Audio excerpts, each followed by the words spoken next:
Você quer fazer a oração? Pode. A Maria vai fazer a oração. A Maria é essa aqui, ó. Chega perto Que dele. fofa. Então vai, você pode fazer a oração. Vamos pensar em Jesus. Pode falar com Jesus. Mestre Jesus, obrigada por esse dia, obrigada por tudo. Nós agradecemos dessa oportunidade de falar com você. Obrigada. Obrigada por nossa vida. Obrigada por tudo.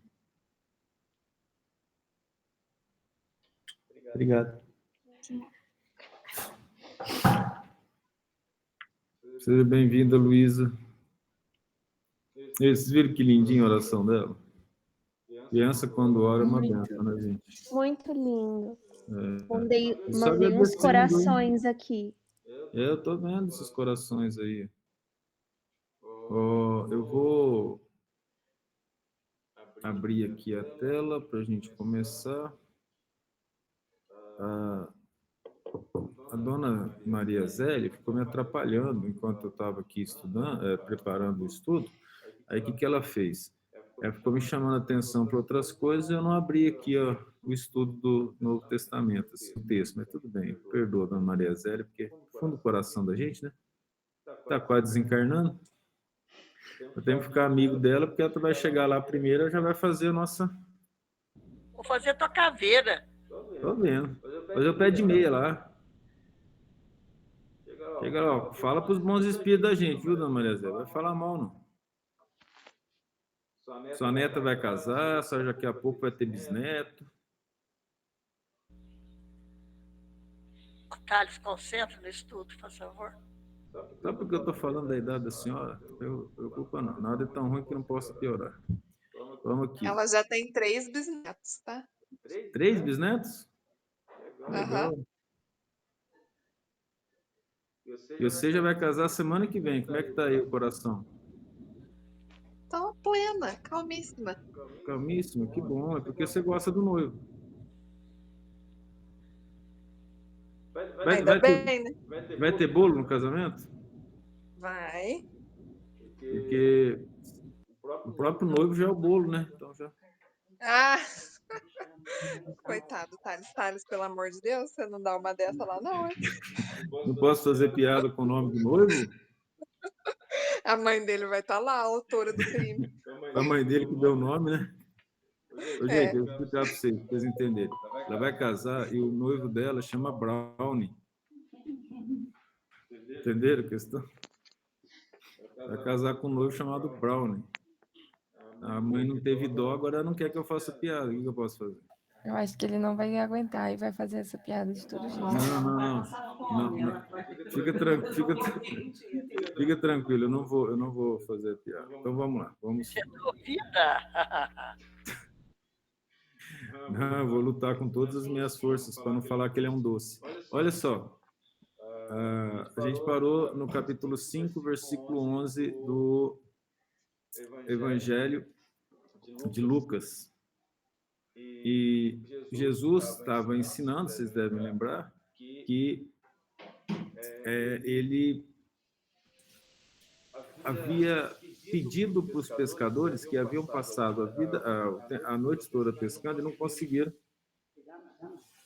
fazer conseguir o peixe. Ele falou, lança a rede, né? E aí lotou de peixe.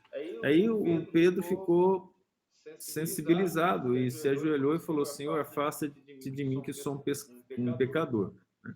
Aí ele fala, não temas, de agora em diante serás pescador de homens. E levando os barcos para a terra, deixando tudo, o seguiram. Nós paramos nesse 11 aqui, porque o significado desse versículo é muito profundo. E levando os barcos para a terra, ou seja, depois que eles haviam pescado, terminaram de pegar os peixes, deixando tudo, o seguiram. O significado é muito profundo disso aqui. Por quê? O que é deixar tudo e seguir Jesus? É algo bastante complexo. Por que que ele é complexo? O pessoal, só um minutinho, parece que entraram algumas pessoas, eu não consegui, agora acho que deu certo. Olha aí, seja bem-vindo. Então, olha só, qual que é a base da nossa criação? Quem nos criou? Não foi Deus? Para ele a gente deve a vida. A gente será que já parou para pensar nisso? Nós devemos a vida para Deus. Aí eu reencarno aqui na Terra, nós já sabemos, como espíritas, que a gente vem de outras encarnações, e a gente não foi lá grande coisa, porque senão a gente não estaria na Terra. Um raciocínio simples é assim, bem simples, vou repetir coisas que eu sempre falo, que é o raciocínio de Kardec. Nós estamos na Terra, num sistema solar. A Terra é o terceiro planeta a partir do Sol. Ela não é o maior planeta, ela não é o menor, ela não é o mais bonito, ela não é o mais feio. Ela só tem um satélite. Até Marte tem mais satélite. O Sol é uma estrela de quinta grandeza. Ele é uma das 100 bilhões de estrelas da Via Láctea. Quando a gente olha para o céu, a gente vê as estrelas e não vê todas as estrelas. E nos lugares onde não tem luz artificial, é possível ver até a galáxia de Andrômeda, uma constelação no céu. E o resto, acredita-se hoje que são 100 bilhões de galáxias, cada galáxia com 100 bilhões de estrelas. Então, isso significa que nós temos uma quantidade imensa de estrelas. Aí nós vamos perguntar assim, por que a Terra é a única habitada, e se e Deus colocou as estrelas para a gente se divertir olhando à noite, que nessa cidade muito iluminada não tem como fazê-lo, sendo que a gente não vê a maioria das estrelas. A Terra não apresenta nenhuma característica especial, muito menos nós. Daí a gente vê a vastidão do Criador, do universo, a inteligência dele, a capacidade muito acima do que nós somos capazes de compreender. Ora, por que eu falei isso? Porque até pouco tempo atrás, a briga era se o Sol girava em torno da Terra ou a Terra girava em torno do Sol.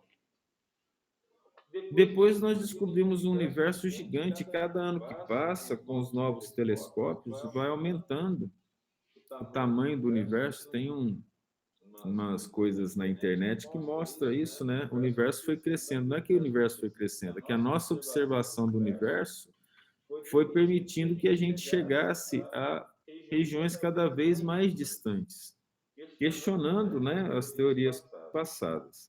Você imagina, fazer comida de vez em quando dá preguiça, e a gente tem dificuldade. Deus fez as pessoas, as almas e o universo inteiro. Isso aí não seria suficiente para a gente começar a pensar na nossa simplicidade, na nossa ignorância? Partindo desse princípio, quem nos fez nos deu a vida, ou seja, do nada a gente é alguma coisa. Vamos pensar bem nisso. Do nada a gente é alguma coisa. E isso foi o amor de Deus. Ele nos deu a vida. Então, se eu reencarno por inteligência dele, que nós não compreendemos, que não nos deixa lembrar, que acredite, eu entendo claramente isso, é uma bênção não lembrar do passado, porque Deus nos permite, através do perdão e do amor, esquecermos aquilo que nós fizemos de mal e aquilo que os outros fizeram de mal para nós, para que a gente possa perdoar sem esses transtornos da lembrança que poderia nos ferir. Quantas vezes na Terra, em situações difíceis, a gente não pensa, podia esquecer o passado para recomeçar. A gente mesmo pede isso encarnado. Bem, considerando isso, a quem nós devemos tudo? Vocês concordam que se nós não somos ateus, nós devemos a Deus, não é? Vocês discordam disso? Alguém discorda? Concordamos. Obrigado por concordar, dona Maria Tereza disfarçada de Beatriz. Olha só que situação. Se nós concordamos com isso, o que é mais importante aqui na Terra? A minha posição como um profissional Minha posição financeira, minha posição social ou Deus? Deus. Então, quando o Cristo fala hipócritas, raça de víboras, ele está falando uma verdade profunda, não está? Porque o que a gente dá Sim. mais atenção? Para Deus ou para as coisas da terra? Para as coisas da terra. Alguém discorda? Não. Vamos pensar bem nisso? Tudo é motivo para a gente deixar Deus de lado. E a Igreja Católica e as outras igrejas nos ajudaram bastante a fazer isso, porque o encontro é uma vez por semana, 1 hora por semana.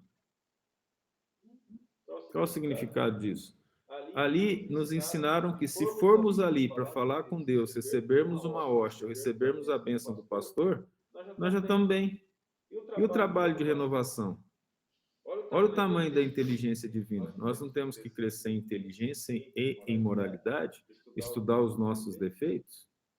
O que o Cristo ensinou? Lutar contra a iniquidade. Então não tem nada mais belo do que a gratidão da criatura em relação ao seu Criador.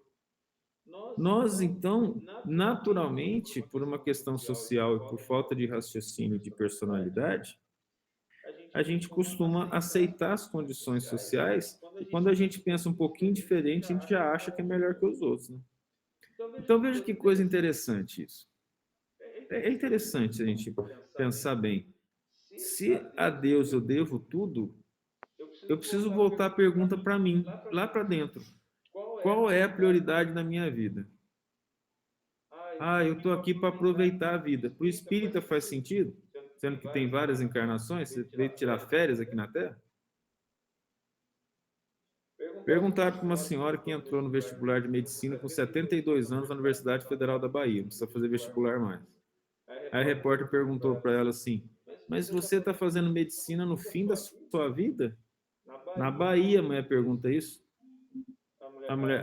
A senhora respondeu assim, não, estou preparando para outra vida. Olha que coisa bonita. Não está desistindo. Está indo atrás do sonho dela, não importa a idade, porque a idade aqui, os fenômenos, eles acontecem, mas a vida continua. E o que eu vou investir? Eu vou investir nesse momento? Então a gente está aqui na Terra para tirar férias? É isso? Eu quero aproveitar a vida. Como assim aproveitar a vida? E Jesus? Quando eu falo aproveitar a vida, significa fazer o máximo possível para ser uma pessoa melhor, me aproximar de Deus? Ou viajar, aprender sobre as outras coisas, me divertir, viver num estado de letargia moral, mental, intelectual? É algo para a gente se perguntar. Então, para nós espíritas, a resposta é bem clara. A gente não morre, continua. E a gente reencarna. A melhor maneira é tentar encontrar um bom lugar depois de desencarnar. Como que eu faço isso? Aproveitando a vida? Ou estudando os meus defeitos e fazendo a caridade, que foi que o Cristo ensinou, amar a Deus e ao próximo. Então veja o que esse versículo traz consigo de profundo. Os apóstolos já tinham uma maturidade moral. Então eles, deixando tudo, o seguiram. Mas esse tudo não é tudo. O que é deixando tudo? Deixando as coisas materiais. Dando a atenção correta. A gente volta ali em relação a Pedro, né? Que ele fala, vos farei pescador de homens. Ou seja, traga as pessoas, as almas que estão titubeantes para mim. Gente, imagina a alegria de entender e ter coragem de seguir os ensinamentos de nosso Senhor Jesus Cristo e a transformação que isso faz na nossa vida. Se nós somos coerentes, nós não podemos ter medo do raciocínio que é, eu vou desencarnar, ou alguém acha que não vai, exceto a Dona Maria Zé. Alguém acha que vai desencarnar aqui? Não? Para todo mundo ficar para a semente? Que vai desencarnar ou não vai desencarnar? Em algum momento da vida, né? sim. Então, sim, você tem que concordar que a certeza da vida é a morte, né? Sim. E a gente acha que vai passar mais tempo no plano espiritual ou mais tempo encarnado? No plano, não? Então, em que a gente tem que investir? No plano espiritual. No plano. Ou seja, na vida melhor, próximo de Deus. E a gente está fazendo isso? É algo para a gente pensar. Eu estou fazendo isso? Em que eu estou investindo? Eu estou investindo no meu crescimento espiritual? Eu pelo menos leio a Bíblia? Você pode falar que sim, porque a gente está fazendo estudo, né? Concorda? Sim. Estou lendo a Bíblia. Mas a gente faz alguma coisa depois disso? Ou o que a gente está dando prioridade? Quando a gente fala assim, vamos fazer um estudo, vamos falar de Deus, vamos marcar alguma coisa para estudar Deus. Por que ninguém faz isso? Ou quase ninguém? Quando é que a gente marca reunião com as pessoas? Vamos fazer uma reunião para a gente orar? Não, vamos fazer uma reunião para a gente comer. Disso eu conheço bem. Mas olha só que coisa interessante. A gente não está muito ligado ao Pai que nos criou. Vocês não acham, não? Sim. Eu não estou falando, e assim como tem lá no Evangelho segundo o Espiritismo, para poder viver a vida espiritual, cobrir-se de cinzas, envergar o silício. Não é. É ter aquela alegria de ser filho de Deus, trabalhar e ter coragem de enfrentar a realidade. Ou nós achamos que aproximar de Deus é viver de ilusões, mesmo aquela que a gente cria para a gente mesmo. Vamos pensar nisso. Que ilusões são essas? São ilusões absurdas, do tipo se considerar melhor que os outros, achar que nós temos determinadas vantagens em relação às pessoas. A gente estava conversando ontem, tem gente que não aceita participar de uma fila, ela quer chegar e ir para frente, passar todo mundo. Uma pessoa que faz isso sem qualquer prioridade, que seja de idade, ou por estar grávida, ou com criança de colo, é uma pessoa que se acha igual às outras? Ela está cometendo iniquidade. Ela não aceita ser comum. Mas o que Deus nos ensina através de Jesus? Ele é Pai de todos, logo Ele ama todos de forma igual. Então eu vou duvidar de uma mãe que fala que ama os filhos todos da mesma forma, mas quer ser tratada diferente ou quer que seus filhos sejam tratados diferente. Porque no caso, com egoísmo, não dá para a gente não ser iníquo. Porque nós somos incoerentes, por isso que o Cristo falou hipócritas. Mas como é que a gente faz para ser coerente? A gente precisa pensar nas nossas prioridades. Qual é a prioridade do cristão? Cristo ensinou. Ama a Deus sobre todas as coisas e o próximo como a si mesmo. Se nós tivermos capacidade de fazer isso, nós vamos crescer e ter um bom lugar depois de desencarnado. E não tem jeito da gente crescer sem amar o próximo. Eu tenho que amar aqui, porque essa aqui é minha próxima no momento. O próximo está onde? Na família. Não é? O próximo é a família. Mas a gente confunde amar. A gente acha que amar é passar a mão na cabeça.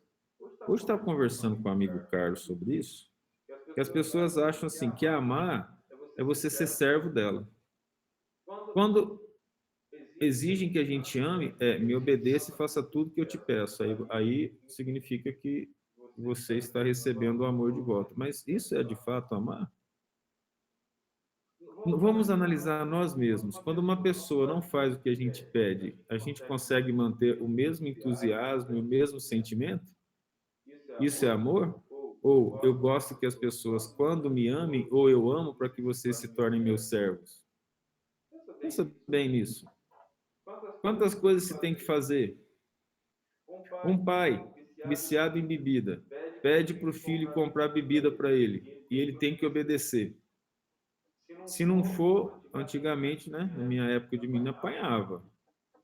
Mas se o indivíduo não quer, ele fala, pai, eu não vou porque vai fazer mal para o senhor. Você acha que uma pessoa consciente vai conseguir entender isso bem? Amar significa transformar o outro em servo? Para amar, a gente tem que fazer com que os outros façam a nossa vontade o tempo todo? Isso é amor? Então, para eu amar a minha família, significa que eu tenho que estar o tempo todo servindo, não vendo problemas, não vendo defeitos? Isso é crescer espiritualmente? Amar é uma coisa mais profunda. Requer que a gente saia do nosso estado de conforto e vá lá trabalhar pela nossa melhor e daqueles que estão ao nosso lado. Se a gente não faz isso, nós estamos lavando as mãos. Nós não saímos do versículo 11 ainda. Vamos pensar sobre lavar as mãos. Cristo, nosso Senhor, é levado para Pilatos. Foi preso. Pilatos olha e fala: não vejo crime nenhum nesse homem. E conversa com ele. És tu rei? Porque ele foi acusado de ter dito que era rei dos judeus. E os judeus falaram assim: esse homem disse que é rei. Então ele está indo contra César, para colocar César contra o Cristo também. Assim como os judeus, porque a Judéia era dominada por Roma. Aí, quando ele fala isso, Pilatos pergunta: és tu rei? E o Cristo fica em silêncio. Pergunta novamente, e o Cristo fica em silêncio. Na terceira vez, ele fala: tu o dizes, eu sou rei. Mas por ora, meu reino não é deste mundo. Se o meu reino fosse desse mundo, os meus anjos viriam tirar-me das mãos dos judeus. Mas por agora, meu reino não é deste mundo. Não vim aqui senão para dar testemunho da verdade. Olha que coisa profunda. Pilatos, então, não considera o Cristo culpado. E a mulher do Pilatos havia sonhado com Jesus e tinha dito para ele, na narração de Lucas, que nós vamos ver na frente, fala assim: eu tenho sonhado com esse homem e tenho tido muito temor. Na verdade, a mulher dele já estava se tornando cristã. E ele já estava se afeiçoando, Pilatos, às ideias cristãs. Só que Pilatos faz o quê? Ele não manda matar Jesus, claramente, os judeus ficam contra ele. E eles podiam simplesmente ir lá para César, em Roma, e falar assim: ó, tira o Pôncio Pilatos de lá, porque um homem disse que era rei e ele não fez mal para esse homem, ele ia perder o posto dele. Então havia interesse político ali por trás. Ele, mesmo sabendo que o Cristo era inocente, manda buscar um balde d'água e na frente da população lava as mãos. Então nós temos o exemplo, de um lado, aquele que lava as mãos e deixa o justo ser martirizado, ao invés de enfrentar a si mesmo e lutar pela justiça. E o justo está sendo levado para a crucificação. Vamos colocar isso no nosso dia a dia. A gente é mais Pilatos ou a gente é mais Jesus? A gente aceita enfrentar os erros para poder ser melhor, ou nós lavamos as mãos diante dos erros? Porque nos interessa. Que lugar que nós vamos depois que a gente desencarnar se a gente continuar fazendo essas coisas? Nós lavamos as mãos diante do que é certo? Quantas vezes? Porque nós não queremos sair da nossa posição de tranquilidade. Então nós vemos o Cristo carregando a cruz, enquanto Pilatos perdeu a oportunidade, talvez, de se tornar um grande santo e ser exemplo para a humanidade inteira.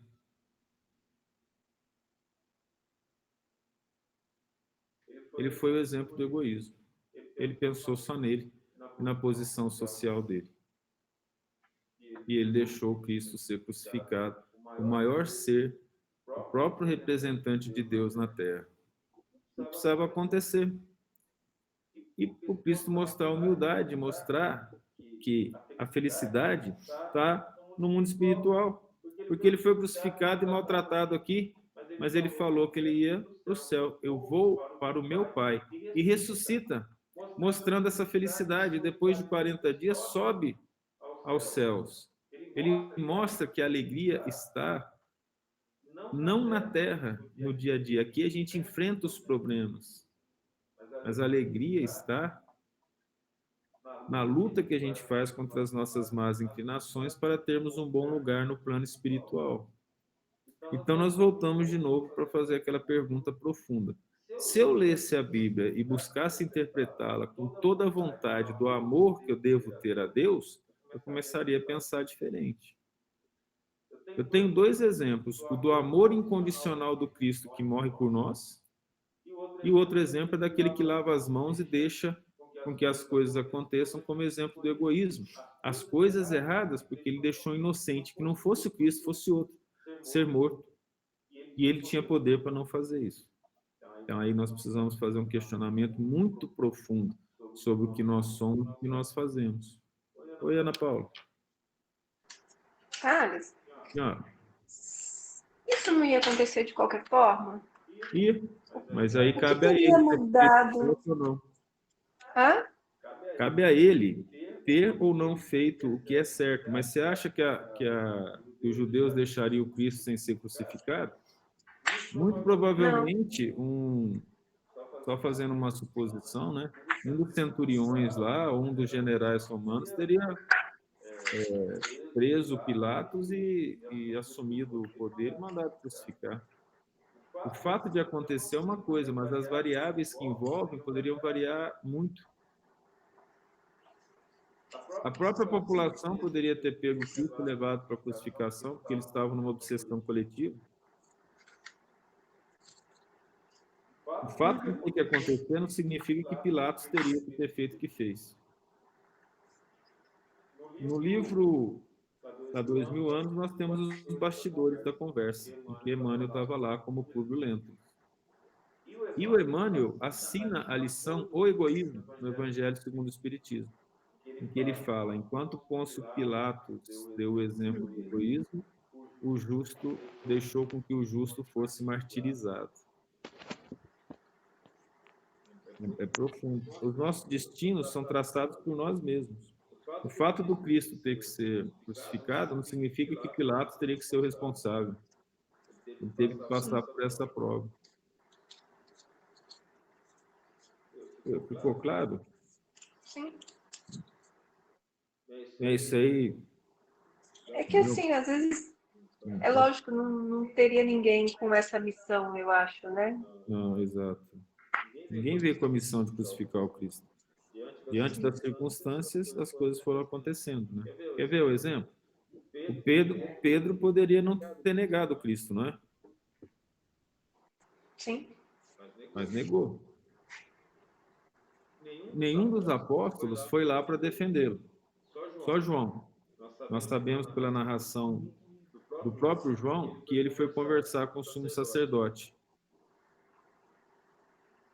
para poder ver se soltava Jesus. Porque ele era conhecido do sumo sacerdote. Porque João era filho de Zebedeu e Zebedeu era um grande exemplo de fariseu. Em compensação, onde é que estavam os paralíticos que andavam, os coxos que andavam, os leprosos que foram curados, que não foram lá defender Jesus? Para a gente ver o nível de gratidão do nosso coração em relação a Deus. Ninguém foi defender Jesus. Eu não sei se vocês lembram, teve um caso de um paralítico que ele foi questionado pelos judeus e chamaram os pais do paralítico para verificar se realmente ele era paralítico, se aquilo não era uma mentira. Aí os pais falaram, ele tem capacidade de responder, fale com ele. Porque os pais ficaram com medo de falar que o milagre realmente aconteceu e eles apanharem ou serem presos por causa de Jesus. Aí o paralítico vai lá e começa a fazer pergunta. Eles começam a fazer pergunta. E aí o paralítico, me parece que era um indivíduo, esse paralítico, né, bem espertinho, falou assim, por que vocês perguntam tanto de Jesus? Vocês querem se fazer discípulos dele? Essa é a narração de Lucas, aqui mesmo. E João, eu acho que repete, agora não me lembro se é João ou Lucas, desculpa. Aí o que acontece nessa situação? O pessoal do sumo sacerdote manda bater nele e soltar. Veja a situação que nós temos. E essa situação nós vivemos quase todos os dias. Toda vez que nós lavamos as mãos, nós não deixamos tudo e seguimos Jesus. Nós seguimos o nosso egoísmo. Toda vez que eu perco a oportunidade de ajudar uma pessoa, eu não estou seguindo Jesus. Mas você quer que eu seja perfeito? Eu quero. Mas não tem jeito de ser de uma hora para outra. Nós temos que lutar contra vibrações muito pesadas. Nós temos que transformar os nossos hábitos. Para isso, é uma boa vontade muito forte, uma determinação muito grande. Nessa terra, vocês concordam que se a gente conseguir cumprir as obrigações de sermos bons estudantes, bons profissionais, bons pais, bons filhos, a gente já não está cumprindo parte da obrigação? Entende o que eu falo? Porque é muito difícil ser assim. É fácil ser boa mãe? Falem as mães. Imagina a Dona Maria Zélia, que é mãe Não. 3 vezes. É Fala. difícil até ser uma mãe ruim, porque você nem sabe mais o que é ser uma boa mãe. É muito difícil. Obrigado. Ana Paula, você falou, não ouvi, desculpa. Não. Hã? É muito difícil. É muito difícil. Dona Maria Zélia é mãe, avó e bisavó.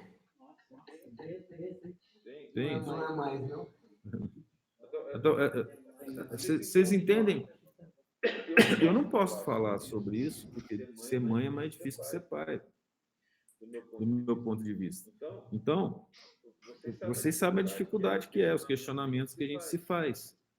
Mas se a gente se esforça por fazer o bem, nós já estamos no caminho. Agora, imagina, por isso que eu sou fã das mulheres.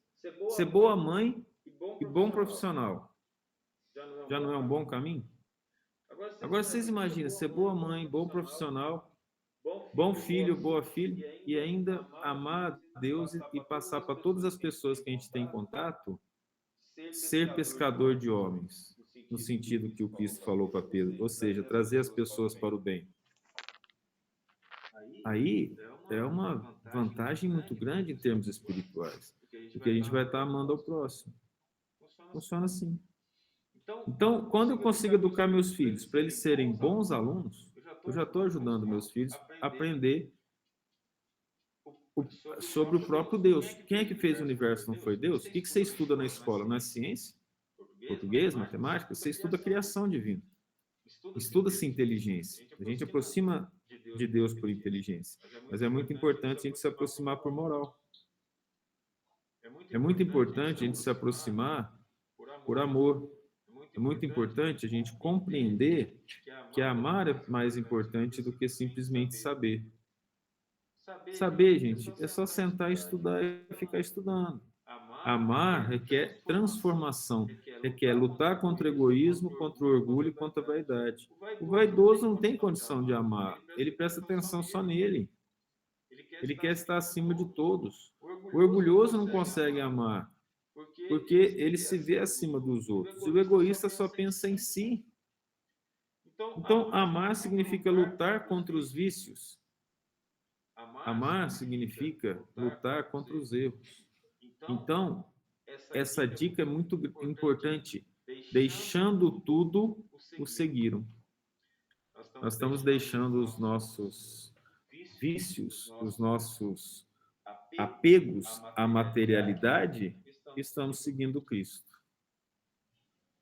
É um versículo muito profundo, que eu acho, principalmente por causa que ele traz por trás disso, né? Algum comentário a mais?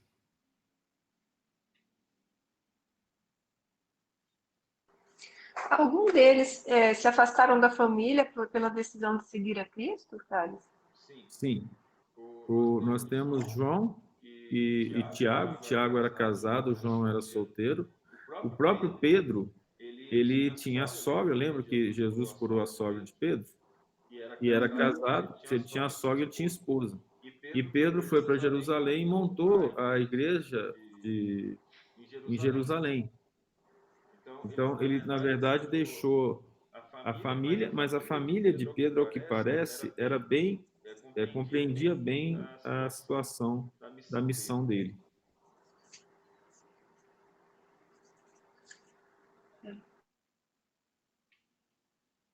Nós temos outros casos também. Você já chegou a ler há 2000 anos? Bastante tempo. Quase 2000 anos. Você vai ver que a esposa do Públio Lentulus, a serva dela, encontra um senhor já idoso que deixou a família e seguiu Cristo. Nós temos em Paulo e Estevão, o próprio Estevão e a irmã, né, entre aspas, deixando tudo para seguir o Cristo. Capítulo 7 dos Atos dos Apóstolos conta a história de Estevão, apenas aquele capítulo.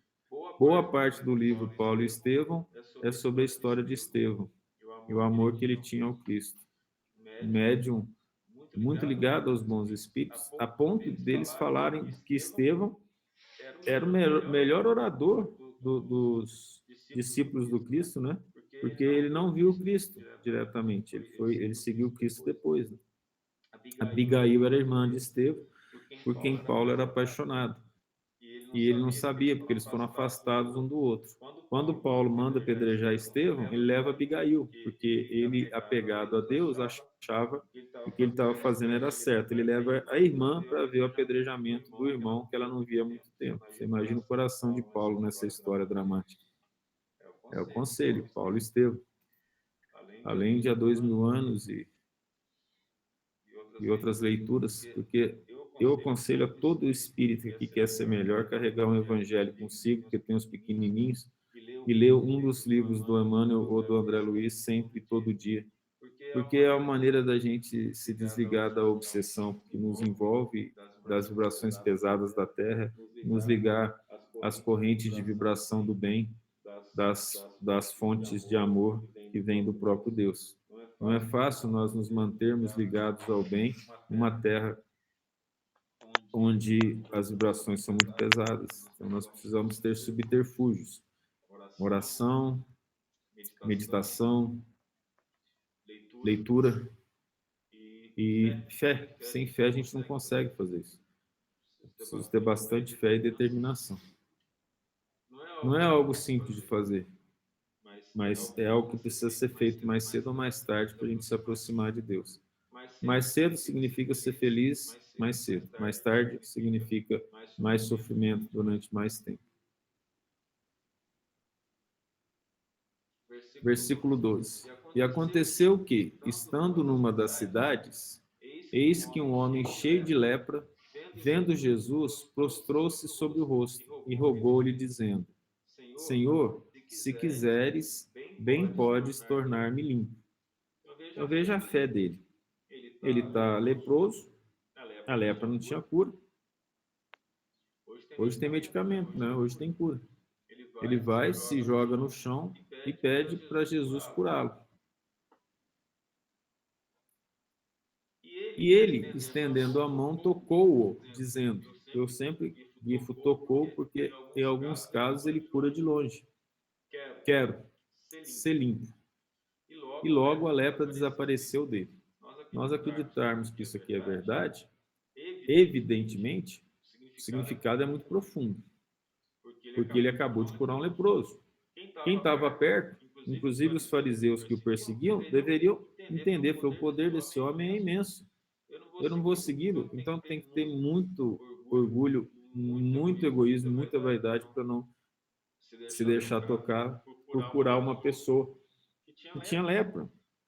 Ela perde a sensibilidade e aí ela vai perdendo as partes do corpo, porque não tendo sensibilidade, ela vai se machucando, vai dando sangramento e ela vai bater imagina aquela época, né, trabalho manual, vai bater um martelo no prego, erra o prego, acerta o dedo, não sente, quando vê, está sem dedo.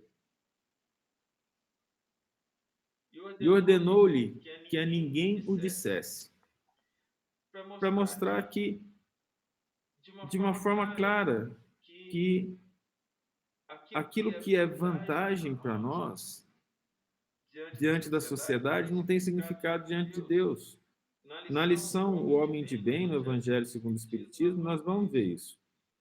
O homem de bem não se evidencia em relação aos outros, não se coloca acima dos outros. Porém, disse, mostra-te ao sacerdote e oferece pela tua purificação o que Moisés determinou para que lhe sirva de testemunho. Moisés determinou, lá num dos 5 livros do Pentateuco Mosaico, agora eu não me lembro qual, que todo aquele que fosse curado deveria se apresentar aos sacerdotes e mostrar que foi curado. Então, Cristo falou, não espalha isso, mas cumpre a lei, que é a mesma coisa de dizer, dai a Deus o que é de Deus e a César o que é de César. Porém, a sua fama se propagava ainda mais, e ajuntavam-se grandes multidões para o ouvirem e para serem por ele curados das suas enfermidades. Ora, grandes multidões. Quem escreveu isso é muito inteligente, porque existem multidões e multidões. Teve a multidão que aplaudiu Cristo quando entrou em Jerusalém, jogando flores e folhas de palmeiras, gritando hosana ao Filho de Deus. Essa era uma multidão. 3 dias depois, a multidão estava gritando: crucifica o Cristo e solta Barrabás. Então tem multidões e multidões. Qual multidão a gente quer fazer parte? A multidão dos filhos de Deus, que quer trabalhar pelo bem, ou a multidão geral que se esquece das responsabilidades e vive a vida empurrando com a barriga? Eu deveria viver empurrando com a barriga, porque pelo tamanho da minha barriga seria mais fácil para mim conduzir as coisas, não é mesmo? Então veja que situação interessante. Queriam ouvir, e por ele curados das suas enfermidades. Quais eram as enfermidades? Não eram só as enfermidades do tipo lepra, paralisia, eram as enfermidades morais também. O que eram essas enfermidades morais? Depressão, demência, mas principalmente, quando eu falo depressão e demência, eu estou falando das de origem moral, que tem as de origem física também. Não vamos entrar nesse detalhe. As de origem moral são derivadas das obsessões, dos vícios, dos erros que a gente comete. A gente cansa dos erros. Quando o sentimento de culpa é muito grande, a gente entra em depressão. Então, nós precisamos estudar a depressão fortemente para entender o que tem dentro de nós. Porém, ele retirava-se para os lugares desertos e ali orava. Olha o exemplo. O Cristo, impossível de ser obsediado, impossível de sofrer qualquer influência negativa, retirava-se para os lugares desertos, onde tinha pouca gente, e orava. Não é um convite, um exemplo para nós? Quando é que nós nos retiramos para orar? Quando eu vou para o quarto, eu estou lá só, ou mesmo que seja com alguém, eu vou chegar no momento que eu posso estar ali para orar. E ali eu vou conversar com Deus. Mas a gente não sabe conversar com Deus. Eu passei por uma fase nessa vida, que eu lembro, né? Em que eu tinha vergonha quando eu fazia uma coisa errada, quando eu via que eu não tinha acertado, que eu não estava acertando, eu tinha vergonha de falar com Deus, assim, eu tinha até medo de orar. E com o passar do tempo, eu estava vendo tudo, vou esconder de quê? Então, eu vou ter que abrir o coração. Falou, Senhor, tá vendo? Fiz bobagem. O Senhor me perdoa, eu preciso de força para continuar amanhã e não errar de novo. E não me esconder dele. Eu preciso olhar para o meu Pai, que me criou e tudo sabe, e ser sincero com ele, abrir meu coração. O Cristo falava diretamente com Deus e ele orava. O Cristo era a representação da maior pureza que já teve na terra, e ele orava. Aí nós temos que voltar para nós a pergunta: a gente ora? Aí a gente pode falar, sim, eu oro. Aí eu vou fazer a pergunta: como? Jesus disse: e quando orares, entra no teu quarto e fecha a tua porta e ora ao teu Pai que estás no céu. Ele não falou fechar a porta do quarto, ele falou fecha a tua porta. Volta para dentro de você. Vocês acham, com todo respeito ao catolicismo, que uma novena na qual nós falamos o Pai Nosso, Ave Maria, sem pensar no que está escrito, sem entender o que está lá, a gente está orando? E a gente acha que Deus é bobo? Senhor, eu estou aqui falando assim uma forma, ou seja, isso aí tinha que mandar todo mundo para queimar, porque isso aí é misticismo e feitiçaria. Eu vou falar palavras cabalísticas, vou falar o Pai Nosso como se fosse uma fórmula para fazer uma poção, né, uma porção, desculpa, mágica, mas eu não estou entendendo. Eu vou falar, Pai Nosso que estás no céu. Para vocês terem ideia, tem um pessoal que entendia assim, eles tinham medo do mal amém. Você sabe quem que é o mal amém? É porque todo mundo falava rápido assim, livrar-nos do mal amém. Então, o mal amém eles achavam que era o mal, que era um espírito ruim, que era o próprio capeta para livrar do mal amém. Livrar-nos do mal, amém. a falta de entendimento é tão grande que nós chegamos a essa situação jocosa de que nós não entendemos o que nós falamos. Isso é oração? Eu falo a Ave Maria e falo uma bobagem grande. Santa Maria, Mãe de Deus.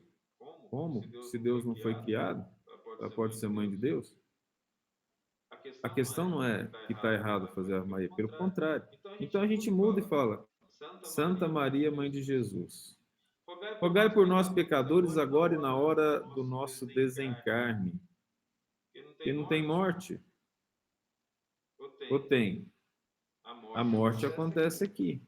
Mas a gente desencarna. Mas não importa se eu falar Mãe de Deus também. Depende que o meu coração está ligado. Eu posso fazer um Pai Nosso sem entender direito e colocar todo sentimento na minha voz, no desejo do bem para alguém ou para mim mesmo.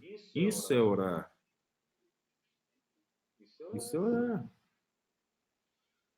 Mas eu repetir fórmulas não é orar.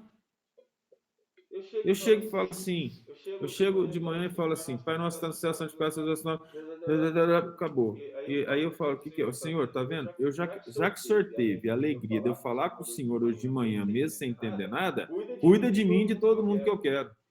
Vou chamar Deus de burro, não é? Deus que fez o sol, a terra, nós, o universo inteiro, essa inteligência imensa, a gente fala qualquer palavrinha e fala, tá vendo?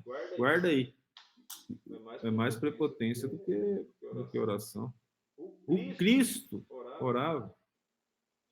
O catolicismo considera a Santíssima Trindade. Deus, Cristo e Espírito Santo é a mesma coisa.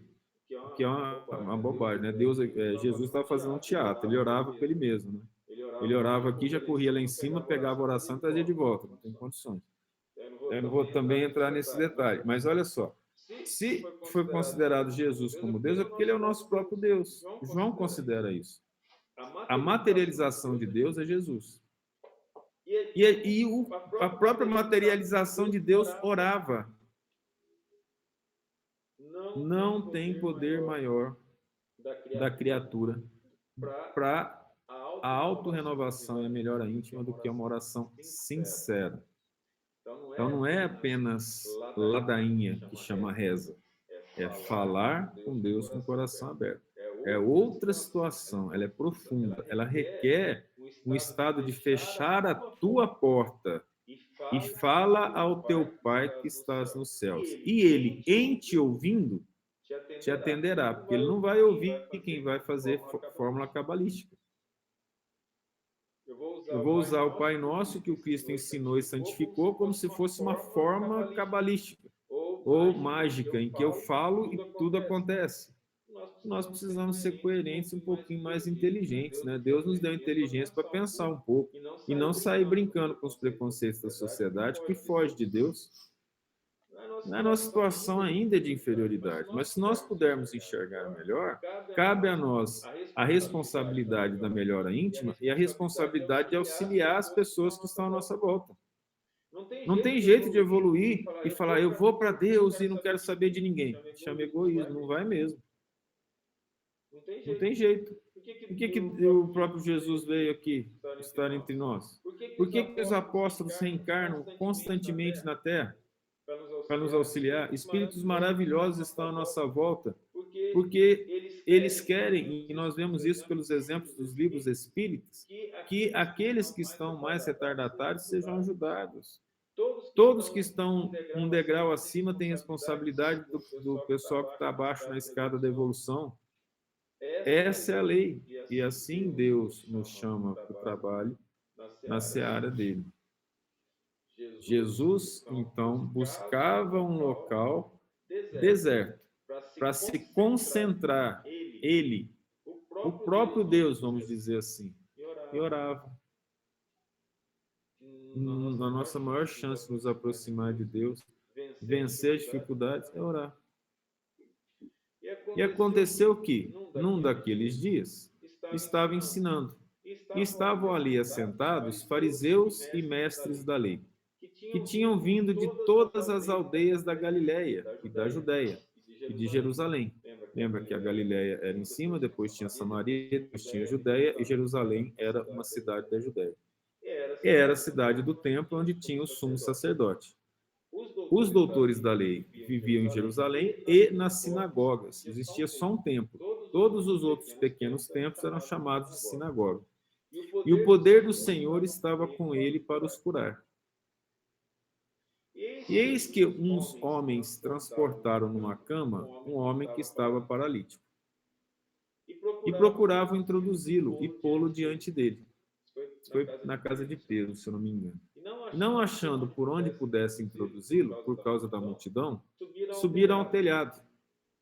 E pelas telhas o baixaram com a cama, até o meio, diante de Jesus.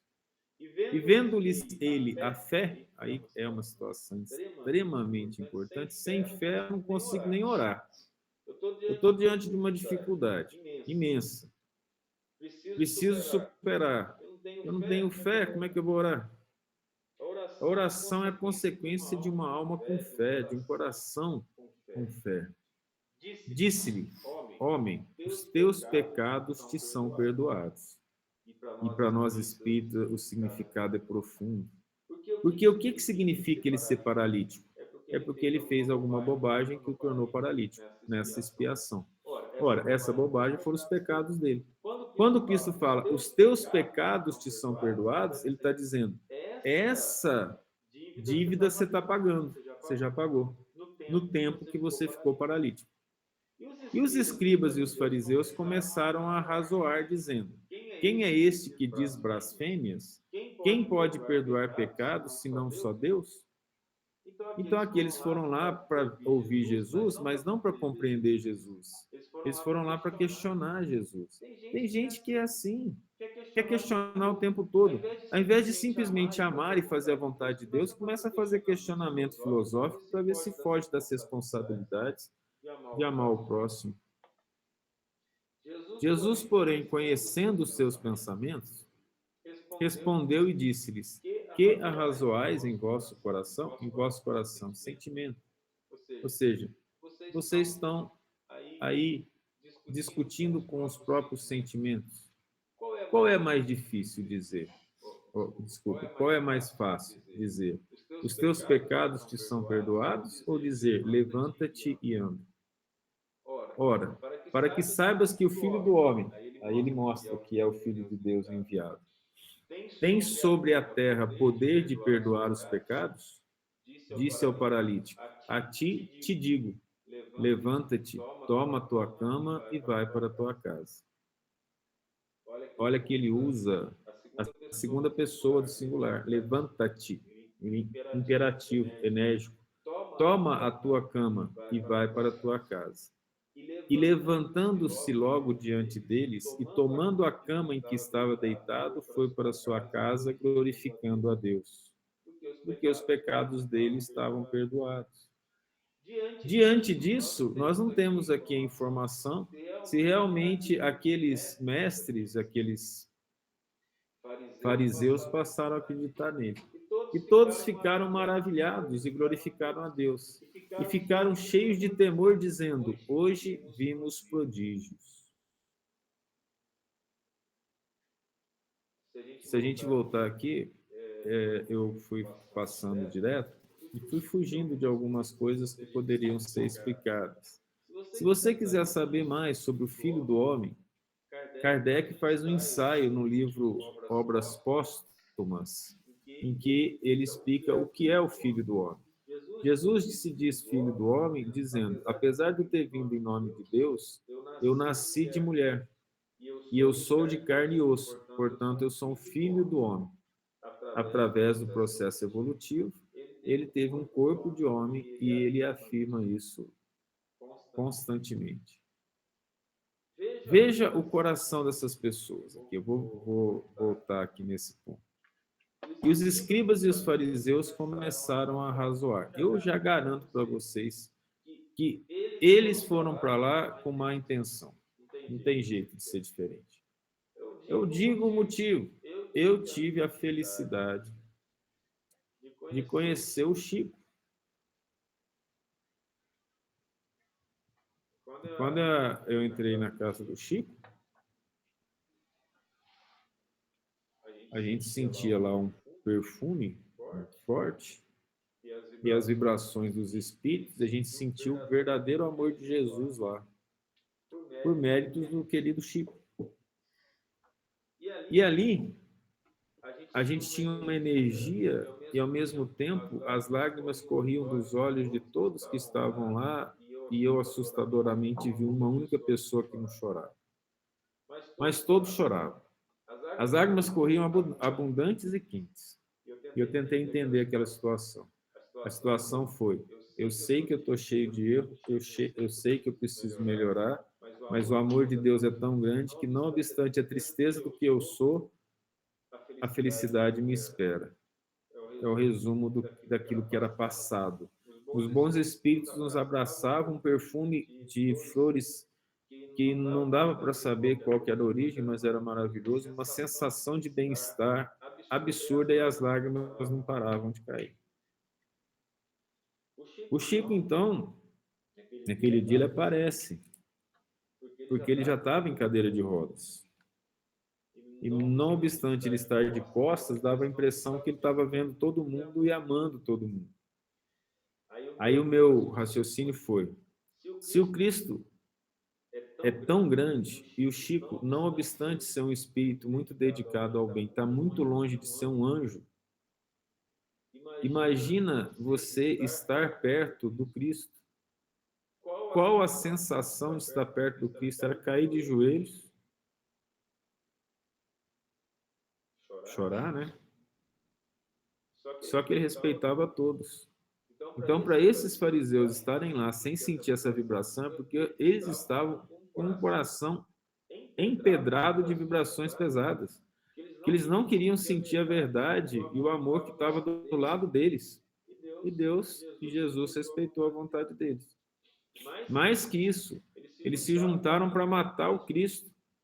E a presença do Cristo, nós podemos entender isso que eu falei quando nós vemos Maria, a irmã de Marta, que fica ajoelhada diante do Cristo, e Marta chega: Senhor, tem muita gente na casa, pede para ela me ajudar. Ela fala que Jesus fala: que eu tenho com isso? Maria escolheu a boa parte. Por enquanto estou convosco, mas irei embora. Mostrando claramente que as coisas materiais deveriam ser deixadas de lado pelas coisas espirituais. Um outro momento é contada uma história muito interessante, que depois nós vamos saber que a própria Maria, que é a irmã de Lázaro, a quem Jesus amava, da qual ele ressuscitou, que ela pega um pote de bálsamo e joga na cabeça do Cristo e começa a lavar os seus pés com as lágrimas dos seus olhos. Lá com o Chico eu me senti Maria. Porque eu fiquei imaginando Maria perto de Jesus e sentindo o amor do Cristo. Mas a gente pode sentir isso numa oração, no bem que a gente tenta fazer e na melhora íntima. É uma questão nossa, é decisão nossa. Nós podemos continuar fingindo que nós somos bons, mas nós não somos.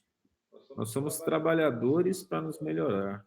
Nós podemos continuar fingindo que o que a gente faz está certo, que a intenção é boa, e a gente prejudica um tanto de gente que está à nossa volta devido a não trabalharmos contra o nosso egoísmo.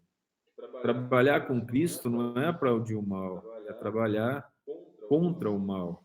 O nosso Senhor disse: não podeis servir a dois senhores, porque se amar a um, odiará o outro. Não podeis servir a Deus e a Mamon, ou seja, as coisas materiais. Então, por hoje a gente fica por aqui. Se houver algum comentário, fiquem à vontade para fazer.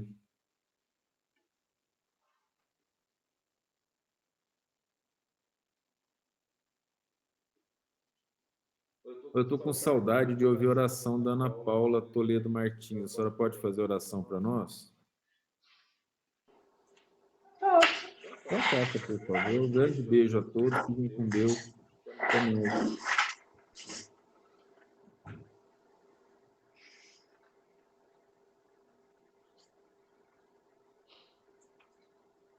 Nesse momento, envolvidos pelo sentimento de gratidão, pelos nossos pensamentos, pelos nossos sentimentos de amor. Abrimos os nossos corações e doamos, Senhor, as nossas vibrações, pedindo por todos aqueles que necessitam, pedindo as bênçãos de cada lar, e que abençoe, Senhor, a cada um de nós. Pedindo, Mestre amado, que os nossos corações se amoleçam, que possamos assim deixar que a Tua luz nos ilumine, guiando os nossos pensamentos, as nossas palavras e as nossas atitudes. E agradecemos assim as equipes espirituais que nos auxiliaram, que nos auxiliam e que nos amparam. E pedimos as Tuas bênçãos por esta semana que se inicia. Que assim seja. Graças a Deus. Graças a Deus, Senhor. Agora e sempre.